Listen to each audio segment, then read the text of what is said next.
Organism यानी कि जीव जंतु को जिंदा रहने के लिए बहुत कुछ करना पड़ता है। उनके शरीर में बहुत सारे केमिकल प्रोसेस और फिजिकल प्रोसेस एक साथ काम करता है। वो जो भी सारी प्रोसेस एक साथ लिविंग बीइंग को जिंदा रहने के लिए, लाइफ को परसिस्ट करने के लिए ज़रूरी होता है, उन सब प्रोसेस को लाइफ प्रोसेस कहते हैं। चाहे वो इंसान हो या किसी प्रकार का जानवर हो, पेड़ हो, पौधे हो, सबको एनर्जी की ज़रूरत होती है, क्योंकि लिविंग वर्ल्ड में एक कंपटीशन चलता है, जिंदा रहने का कंपटीशन, जिसे हम ज़्यादातर नज़रअंदाज कर देते हैं। हमारा एनवायरनमेंट एक तरह का नहीं रहता है, वह कंटिन्यूसली चेंज होता रहता है। तो इस चेंज के कारण बॉडी में तरह तरह के बैरियर्स आता है। इस बैरियर्स से लड़ने के लिए हमें एनर्जी की ज़रूरत होती है।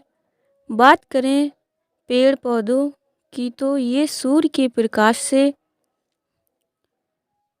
फोटोसिंथेसिस करके अपना खाना बना लेते हैं और जड़ों के द्वारा अपना खाना बना लेते हैं। जैसे कि आप इमेज में देख पा रहे होंगे कि एक दूसरे को खाने के लिए सभी तैयार हैं।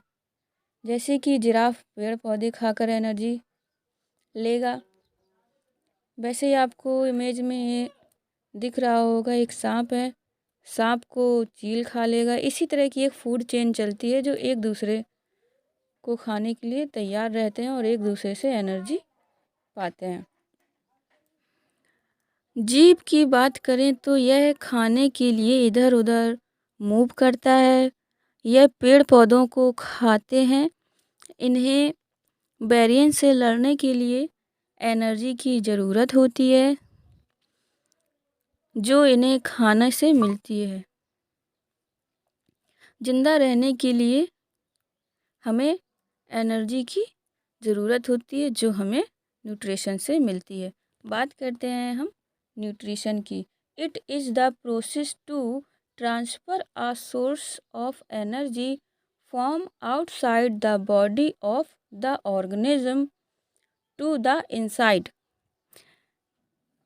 न्यूट्रिशन वह चीज़ है जिसे हम बाहर से प्राप्त करते हैं। न्यूट्रिशन हम बाहर से खाकर एनर्जी प्राप्त करते हैं। हमें आउट ऑफ सोर्स से प्रोवाइड होता है। जो भी हम खाना बाहर से खाते हैं, जो भी विटामिन से लेते हैं, जो भी हम खाना खाते हैं, उनसे हमें एनर्जी मिलती है।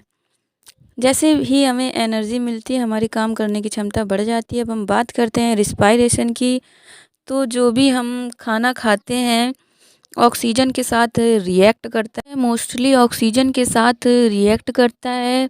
इसलिए हमें ऑक्सीजन को बाहर से लेने की ज़रूरत होती है। जैसे ही हम भोजन करते हैं, ऑक्सीजन उसके साथ रिएक्ट करता है, ब्रेक डाउन करके एनर्जी रिलीज करता है। उस प्रोसेस को हम रिस्पायरेशन करते हैं। जैसे हम सांस लेते हैं और छोड़ते हैं, this is part of respiration.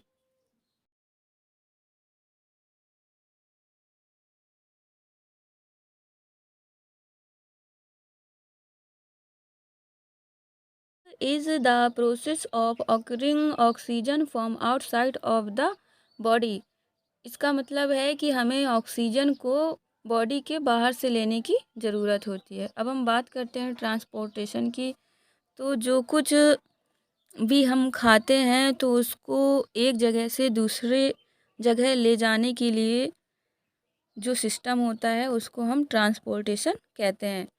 जैसे ऑक्सीजन को एक जगह से दूसरी जगह ले जाना है, तो उस रिएक्शन से जो बायो वेस्ट प्रोडक्ट बनता है, उसे भी हर सेल से जाकर गुजरना होता है। दूसरी जगह जाना ट्रांसपोर्टेशन कहलाता है। चीज़ें होती हैं जैसे ऑक्सीजन, कार्बन डाइऑक्साइड, यह ब्लड के थ्रू ही बॉडी में एक जगह से दूसरी जगह जाते हैं। यह हमारी बॉडी में भी लाइफ प्रोसेस के लिए इम्पॉर्टेंट होते हैं। ट्रांसपोर्टेशन की वजह से ऑक्सीजन और कार्बन डाइऑक्साइड पूरी बॉडी में पहुंच जाते हैं। अब हम बात करते हैं एक्सक्रीशन की। बॉडी में बहुत सारे ऐसे केमिकल होते हैं जो हमारे बॉडी के लिए हार्मफुल होते हैं।